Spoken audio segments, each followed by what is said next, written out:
대강절의 초를 지난주에 우리가 하나님을 키면서 애드벤트의 여정을 시작했습니다. 그리고 지난주에 묵상했던 말씀은 주님이 오심을 준비하는 마지막 때를 우리가 살고 있음을 깨닫고 그 말씀, 그 주신 말씀이 변하지 않는 약속이며 그 말씀이 성취된다는 것을 믿으며 주님의 오심을 기다리며 준비해야 된다라고 저희들이 돌아보았고요. 대강절 둘째 주일인 오늘은 우리가 먼저 말라기 3장 1절의 그 예언의 말씀을 좀 보고 우리 또 나눠보기로 하는데요. 그 말라기 선지자는 이렇게 얘기합니다. 만군의 여호와가 이르노라, 보라, 내가 내 사자를 보내리니 그가 내 앞에서 길을 준비할 것이요, 또 너희가 구하는 바 주가 갑자기 그 성전에 임하시리니 곧 너희가 사모하는 바 언약의 사자가 임할 것이라라고 선포합니다. 말라기 선지자가 선포했던 그 메신저, 그러니까 여호와 만군의 하나님의 사자로 그 주님의 길을 준비하는 자가 세례 요한인 것을 깨닫게 합니다. 그리고 오늘 우리가 읽은 말씀이 누가복음 3장 1절부터 6절의 말씀, 바로 세례 요한에 대한 이야기였습니다. 누가복음의 그 예언의 말씀은 사실상 말라기의 예언이 아닌 이사야 선지자의 예언을 사용하고 있습니다. 그런데 이 이사야 예언과 이 말라기의 예언이 일치하고 있다는 것이죠. 두 예언서는 주님의 길을 예비하는 동일 인물에 대해서 말하고 있습니다. 이사야 말씀 40장 3절과 5절을 보면 외치는 자의 소리여 이르되 너희는 광야에서 여호와의 길을 예비하라, 사막에서 우리 하나님의 대로를 평탄케 하라. 골짜기마다 도두어지며 산마다 언덕마다 낮아지며 고르지 아니한 곳이 평탄하게 되며 험한 곳이 평지가 될 것이요, 여호와의 영광이 나타나고 모든 육체가 그것을 함께 보리라. 이는 여호와의 입이 말씀하셨느니라. 이 이사야의 말씀도 세례 요한을 가리키고 있고, 누가는 그 이사야가 말한 사람이 세례 요한인 것을 설명하고 있습니다. 이제 누가복음 3장 1절부터 6절을 보면 이렇습니다. 디베레오 황제가 통치한 지 15해 곧 본디오 빌라도가 유대의 총독으로, 헤롯이 갈릴리의 분봉왕으로, 그 동생 빌립이 이두레와 드라코니 지방의 분봉왕으로, 루사니아가 아벨리네의 분봉왕으로, 안나스와 가버냐가 대사장으로 있을 때에 하나님의 말씀이 빈들에서 사가랴의 아들 요한에게 임한지라.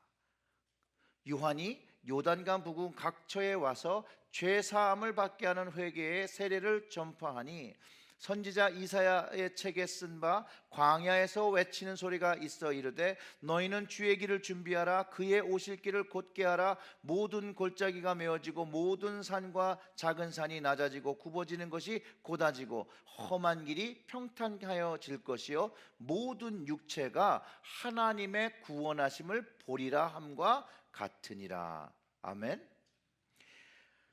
오늘의 이 말씀을 볼 때 세례 요한은 주님의 길을 준비해야 하는 그 종, 청지기였습니다.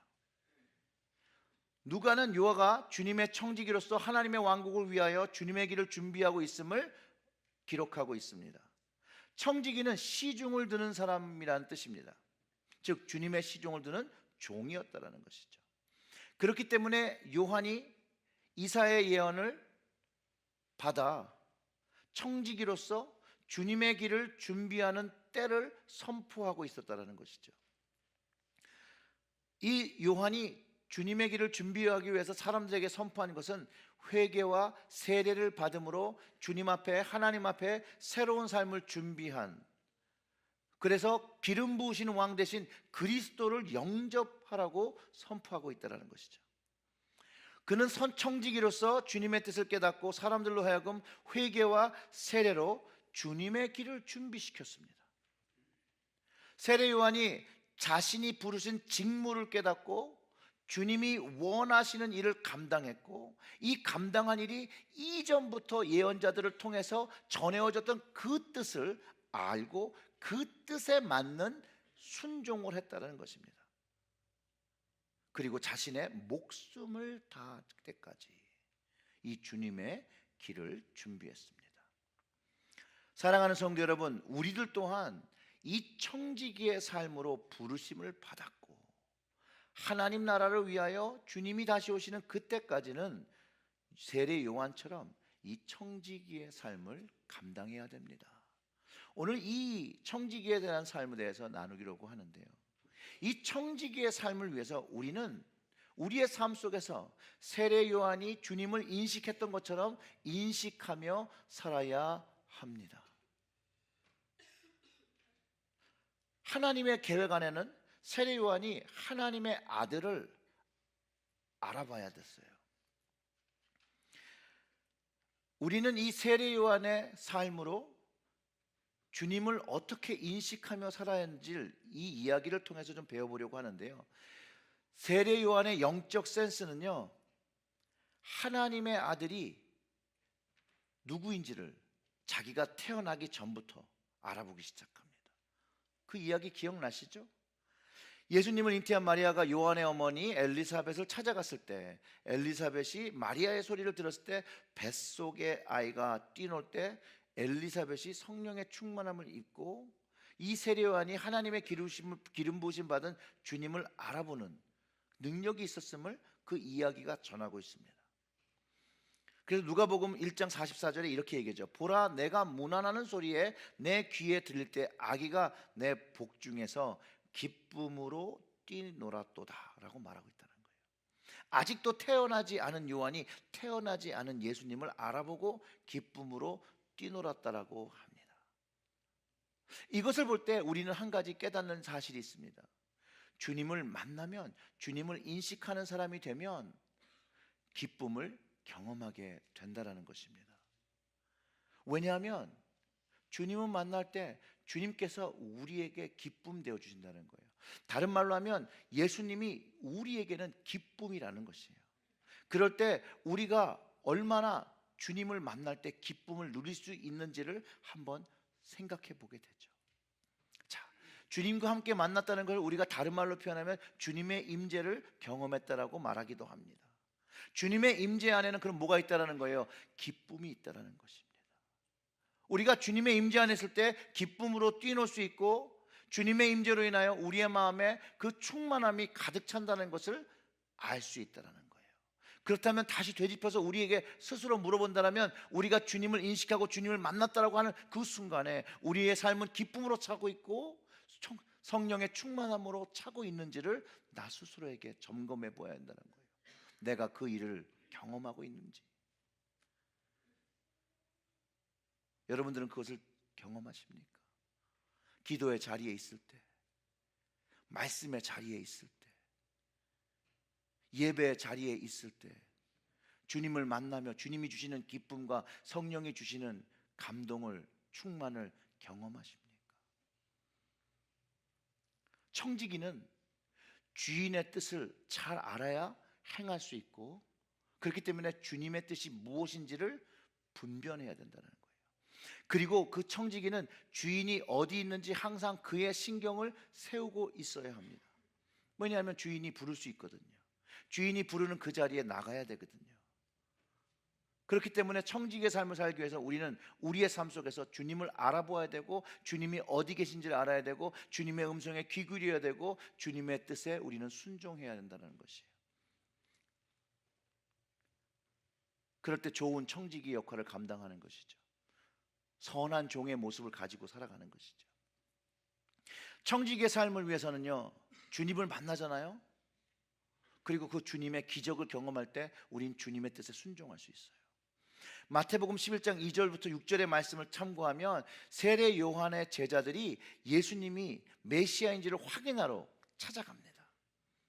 그럴 때 예수님이 아주 쉽고 당연하게 그분이 누구인지를 말씀해 주시는데 이렇게 얘기합니다. 너희가 가서 듣고 보는 것을 요한에게 알리되. 즉 그들이 예수님을 만났을 때 들은 것으로 인해서 변화된 것이 있었고, 보는 것을 통해서 변화된 것이 있었다라는 것이에요. 그리고 5절에 맹인이 보며 못 걷는 사람이 걸으며 나병 환자가 깨끗함을 받으며 못 듣는 자가 들으며 죽은 자가 살아나며 가난한 자의 복음이 전파된다 하라. 물론 이것이 율법을 통해서 오실 메시아에 대한 증거였지만 그것을 경험했다는 거예요. 그건 메시아를 가르치는 디스쿠션인데 예수님은 그것이 그분의 삶으로 통해 나타났다는 거예요. 다른 사람이 그걸 경험할 수 있게 해주셨다는 것이에요. 그러면서 누구든지 나로 말미암아 실족하지 아니하는 자는 복이 있도다, 이렇게 말씀하셨어요. 사랑하는 성도 여러분, 주님의 기적이 우리의 삶 속에 있다라고 여러분 믿으십니까? 주님이 살아계신 하나님이라면 우리가 그 기적을 내 삶 속에서 경험해야 한다는 것이에요. 주님은 우리와 함께 계십니다. 그분이 약속하신 말씀 중에 하나예요. 예수님은 우리가 그분이 분부한 모든 것을 가르치고 지키고 있으면 세상이 끝날 때까지 우리와 항상 함께 있으시다라고 말씀해 주셨기 때문에 우리와 함께 계시고, 그 주님이 우리와 함께 계시니 그 주님의 기쁨이 우리와 함께 경험되어지고 주님의 기적이 우리의 삶 속에서 경험된다는 것이에요. 여러분, 이게 믿어지십니까? 주님의 말씀은 천지가 없어져도 없어지지 않습니다. 그 주님이요, 우리와 함께 하셨고 우리와 함께 하시며 우리와 함께 계실 것이에요. 그 주님이 우리를 사랑하셨고 사랑하시고 사랑하실 것이에요. 그 사랑을 한 번도 멈추신 적이 없어요. 한 번도 멈추신 분이 없어요. 그리고 그 주님 계신 곳에서는 늘 기적과 치유와 자유가 경험됐다는 것이에요. 우리가 신앙의 경험을 하며 주님을 만났다고 얘기하며 은혜 받았다고 하는 그 순간에 치유를 경험하고 죄로부터의 자유를 경험하고 나도 믿어지지 않는 그런 일들이 내 인생 속에서 일어나는 것을 경험하게 된다는 거죠. 그렇기 때문에 이 청지기의 삶이 순종적인 삶이 되기 위해서는 주님의 그 기적이 내 삶 속에서 이루어져야 된다는 것이에요. 남의 삶 속에서 기적이 일어난 것 가지고는 충분하지 않아요. 주님을 만나는 그 순간이 기적이죠, 사실은. 동화책처럼 얘기 속에 있던 그 주님이 실제로 내가 경험되는 것이 기적이죠. 세례 요한이 예수님의 오심이 선지자들의 예언의 성취라고 얘기하죠. 그 예언의 주님이 나의 가정에서, 삶 속에서 경험되어지는 것, 또 하나의 말씀의 성취입니다. 선지자 예언들로 많은 사람들이 메시아를 기다렸어요. 왜 사람들이 그리스도를 기다렸냐면 그 메시아가 오시면 그들의 고통에서 해방될 줄 믿었기 때문이에요. 그리고 그 메시아를 통해서 그 풍성한 삶을 누리고 자유함을 누릴 거라고 기대했다라는 것이에요. 그런데 주님이 막상 오셨는데 모든 사람이 그걸 누리지는 않았어요. 주님을 따르는 사람, 주님을 선택한 사람들만 누렸다라는 거예요. 또한 주님의 기적을 보았더라도 주님을 다 따라다니지 않았어요. 주님의 제자가 되지 않았어요. 주님을 믿는 사람들만이 주님의 제자가 됐어요. 그래서 청지기 삶을 위해서는 자신의 역할이 무엇인지를 알아야 돼요. 그럴 때 그 역할을 알고 선포하기 시작해요. 메시아를 만나는 조건이에요. 그냥 보는 것으로 끝나지 않아요. 그 주님의 기적을 보면서 내가 주님 앞에 산 삶의 모습이 죄에 대한 모습이 있었다라고 고백하고 회개하며 나갈 때, 그래서 세례 요한이 회개를 요구했던 거예요. 그는 그의 역할을 알 때 단순히 자기 혼자 회개한 게 아니라 남도 회개를 시켰고, 또한 그 요구를 위해서 편한 곳을 떠나서 광야로 나갔어요. 광야로. 거기서 하나님의 말씀을 선포하기 시작했어요. 하나님 나라가 가까웠다라고 회개를 선포하기 시작했어요. 회개를 통해서 주님을 만나는 준비가 되고 주님의 치유를 경험하고 주님의 기쁨을 경험하고 주님의 약속을 경험했다는 것이에요. 바로 그것이 주님의 길을 준비하는 길이었습니다. 많은 사람들이 회개의 증거로 세례를 받았고 깨끗함을 받았습니다. 그런데 여러분, 왜 세례 요한이 회개를 요구한 줄 아십니까? 바로 돌이킴이기 때문에 그렇습니다. 돌이킴. 현재 살고 있던 그 자리가 하나님 보시기에 죄악된 자리이기 때문에 돌이키고 나오는 것에 있었거든요. 그리고 무엇을 회개하라고 했다는 그것이 바로 그것입니다. 그 삶을 돌이키는 것. 그리고 그 회개만이 주님의 길을 준비하는 것이라고 믿었고 세례를 통해서 죄 씻음을 선포했다라는 것이에요. 그 세례를 받는 건 내가 지금 이 세례를 받음으로 이제부터 이전의 삶을부터 씻음을 받아 새로운 주님을 쫓는 삶을 살겠다라고 고백한 것이거든요. 자, 누가복음 이제 3장 4절과 6절을 다시 보면 이렇습니다. 자, 보세요. 선지자 이사야의 책에 쓴 바 광야에서 외치는 자의 소리가 있어 이르되, 그다음 뭐죠? 너희는. 세례 요한한테 준 말이 아니에요. 세례 요한은 그것을 선포하는 사람이 있었고요. 그것을 선포한 것은 너희는, 우리를 포함해서 얘기하는 거죠. 너희는 주의 길을 준비하라. 세례 요한만 가지고 주의 길을 준비하라고 한 게 아니에요.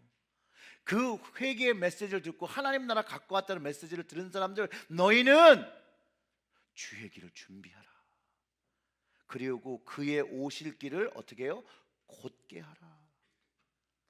그 곧게 하면 모든 골짜기가 메워지고 모든 산과 작은 산이 낮아지고 굽은 것이 곧아지고 험한 길이 평탄하여질 것이며, 그 다음에 모든 육체가 하나님의 구원하심을 보리라 함과 같으니라. 이게 하나님의 말씀이에요. 여기서 세례 요한의 역할이 분명해지고 무엇인지, 우리의 역할이 무엇인지 명확해진다는 것이에요. 첫째, 그는 하나님의 받은 메시지가 있었고요, 그 메시지를 들었을 때 그것을 선포했다는 것이에요. 외치는 소리, 회개해라. 하나님 나라가 가까운다는 거예요. 하나님께로의 돌이킴의 메시지라고 했죠. 그는 사람을 두려워하지 않고 하나님의 말씀을 전했어요. 하나님의 말씀을 전하는 것, 받은 하나님의 말씀을 전하는 것은 개인의 선택, 내가 전할 수 있고 전하지 않을 수 있고가 아니라 전해야 되는 것에 대해 순종해야 되는 것을 가르쳐주고 있다는 것이에요. 우리 그리스도인들도 예수 그리스도의 복음을 전파하며 회개를 선포하는 것이 개인의 선택, 내가 하고 싶으면 하고 하기 싫으면 하지 않는 것이 아니라 하나님의 요구이시고 그것에 우리는 순종해야 한다는 것이에요. 여러분, 하나님의 나라는 도래하고 있습니다. 물론 그 날이 언제인지 모르죠.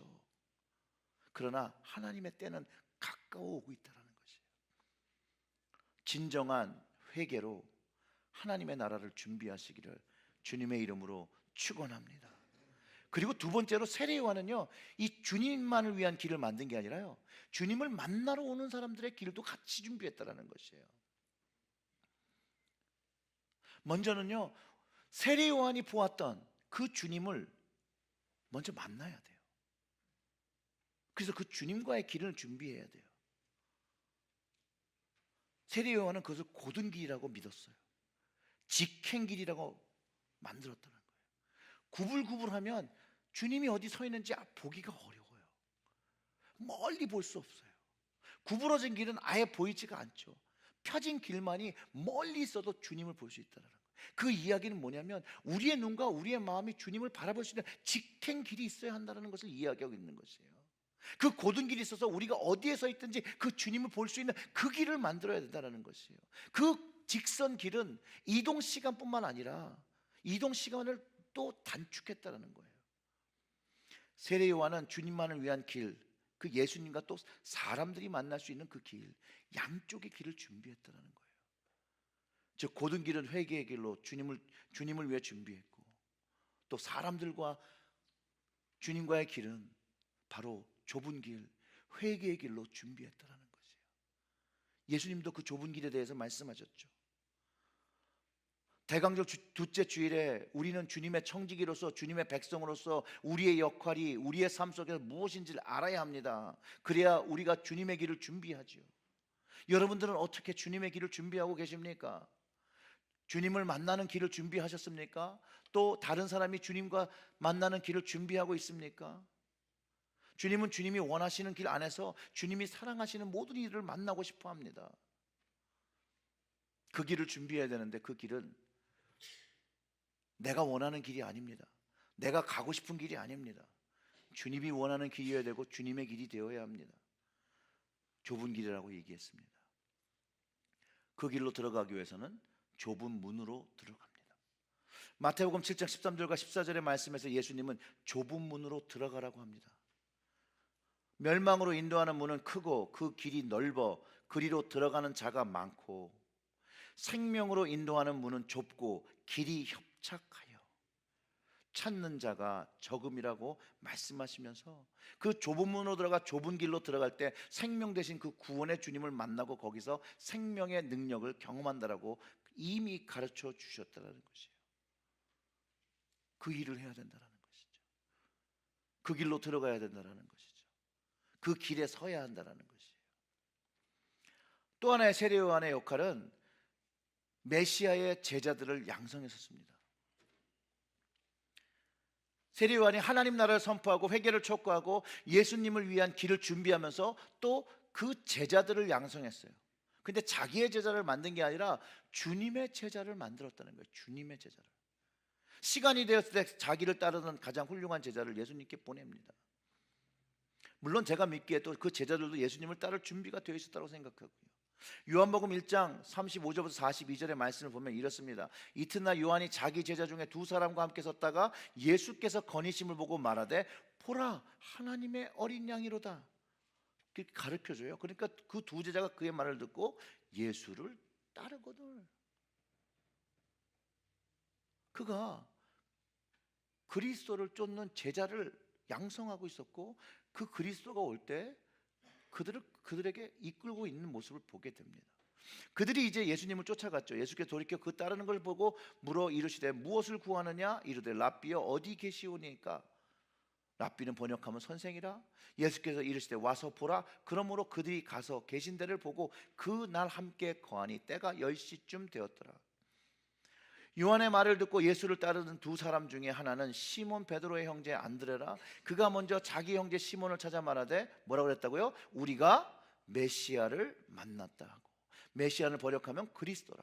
데리고 예수께로 오니 예수께서 보시고 이르되 내가 요한의 아들 시몬이니 장차 게바라 하리라 하시니라 하시니 그것을 해석하면 베드로라. 세례 요한은요 그들의 제자들에게 그리스도를 알아볼 수 있게 가르쳤고 그를 쫓게 가르쳤다는 거예요. 얼마나 잘 가르쳤는지 보세요. 안드레가 그 예수님을 봅니다. 인식합니다. 그 예수님을 쫓았습니다. 그리고 난 다음에 한 일이 우리가 메시아를 만났다라고 베드로에게, 자기의 형제에게 주님을 전했다라는 거예요. 자기와의 주님의 길을 배웠고 이제 주님과 다른 사람의 길을 연결해주고 있다는 것이에요. 연합감리교의 미션은요 예수 그리스도의 제자를 양성하여 이 세계를 변혁시키는 데서 있다라고 얘기합니다. 예수 그리스도의 제자를 만드는 거예요. 세례 요한은요 자신의 제자를 양육하고 키운 게 아니에요. 주님의 제자 그리스도의 제자들을 양성했습니다. 그 제자들을 만드는 것이 바로 또 하나의 주님의 길을 준비하는 일이었습니다. 자, 그러면 우리는 어떤 제자를 양육하고 양성하고 있습니까?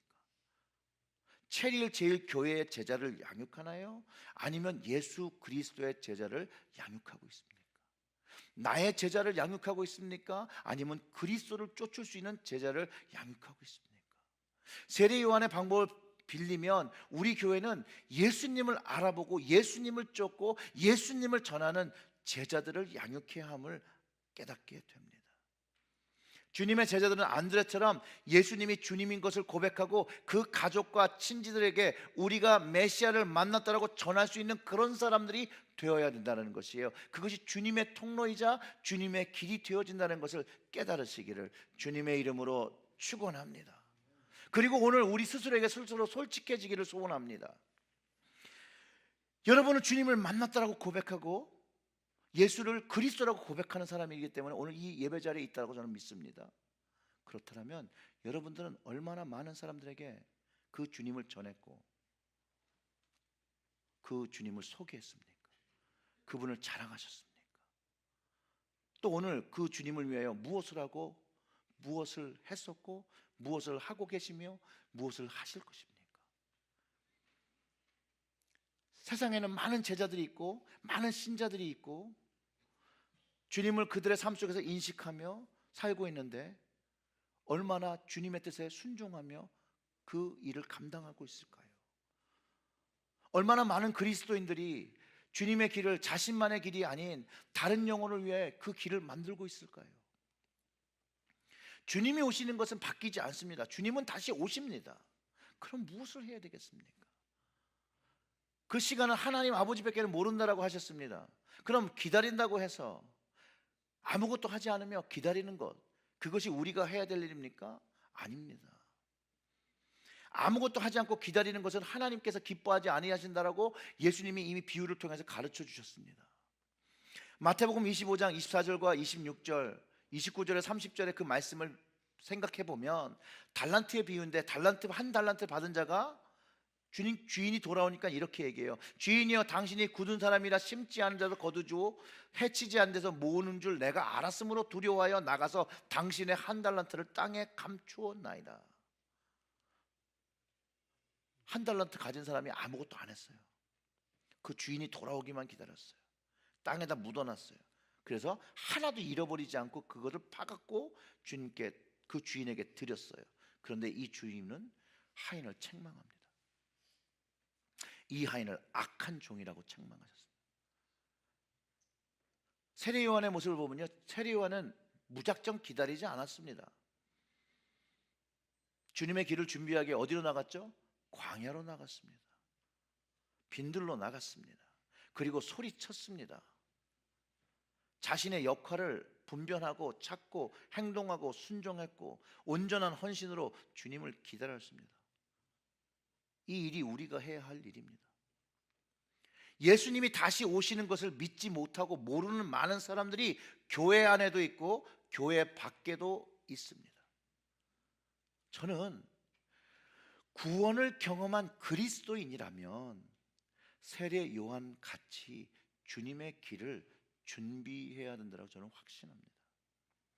다시 오실 그 주님의 길, 곧은 길을 준비해야 됩니다.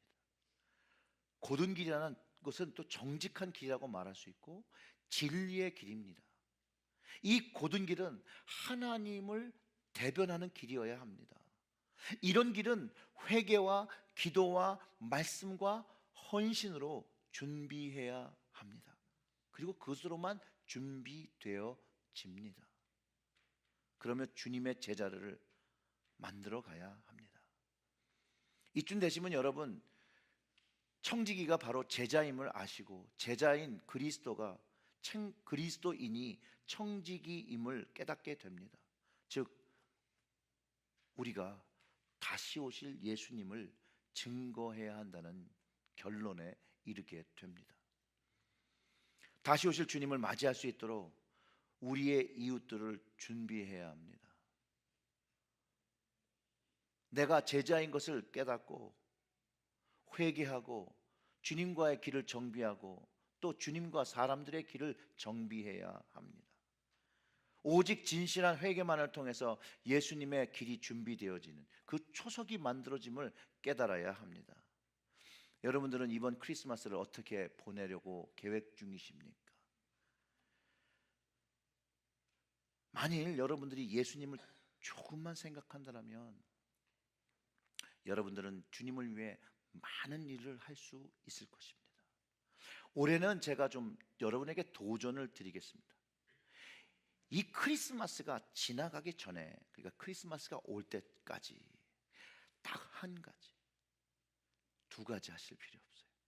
딱 한 가지, 딱 한 가지만이라도 주님을 기뻐하실 수 있는 일을 찾아서 해보시기를 바랍니다. 내가 한 가지를 하면 우리가 전북 모임 여기 100가지는 하는 거예요.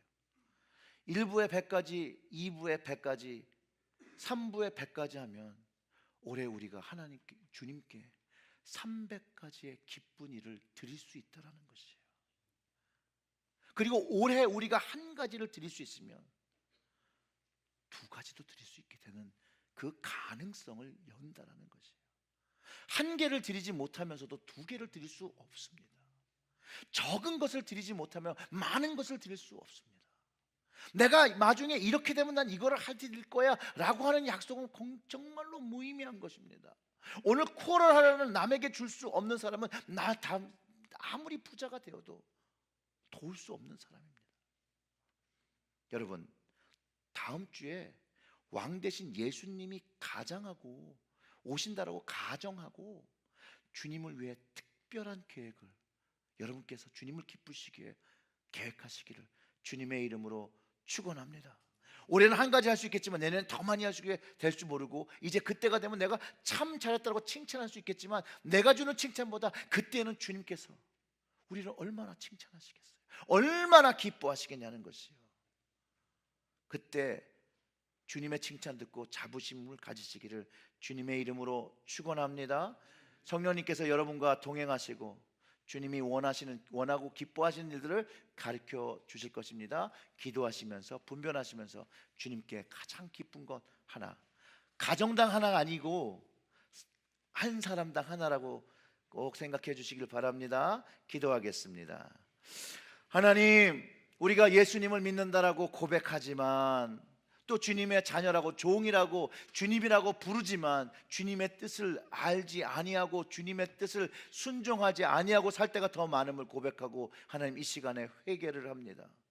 주님, 오늘 우리가 순종하겠사오니 주님의 뜻을 가르쳐 주시고 한 가지 주님의 마음을 기쁘게 하고 시원케 할 일을 저에게 말씀하시면 주님, 제가 그 길을 감당했다고 나오는 사람들마다 하나님 그 일을 감당할 수 있는 힘을 성령으로 주장하여 주시옵소서. 그리할 때 우리의 삶으로 그리스도의 향기 내며 주님을 기뻐하시는 삶으로 점차 성숙할 수 있도록 주님, 저희들을 불쌍히 여기시고 성령으로 저희들을 이끌어 주시옵소서.